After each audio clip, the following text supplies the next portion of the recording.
In this next reflection by theologian Tomislav Ivanchik, he uses the time Jesus was stripped of his clothes and of his dignity, and he unites it to our own fear of being publicly exposed with the things we most want to remain hidden and private.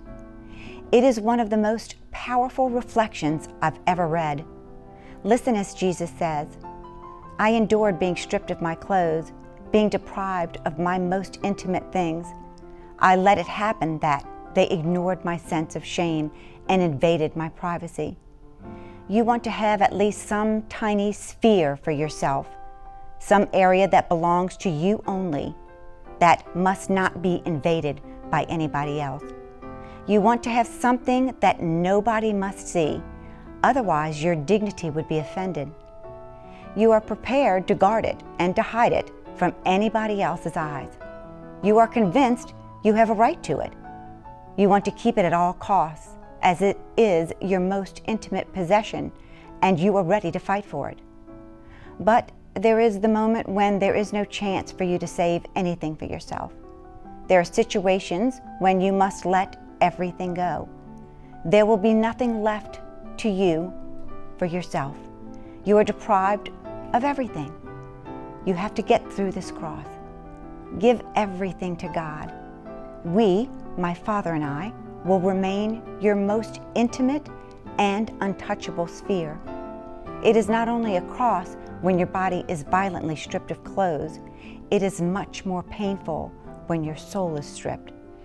Your sins removed the cover long ago, and you are ashamed. Accept this cross, and nobody will be able to degrade you. Allow your Father to give you new clothes. Sacrifice your privacy. He will transform it into perfect innocence. In vain, you will strive for innocence. Admit being weak to attain it.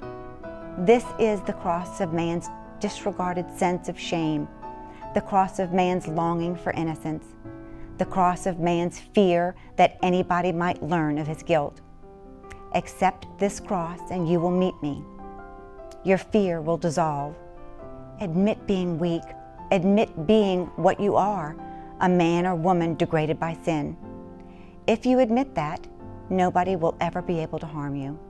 So today, let's ask Him for the innocence to come to the foot of the cross, to empty ourselves of all of our guilt and shame and all we fight to keep hidden even from God.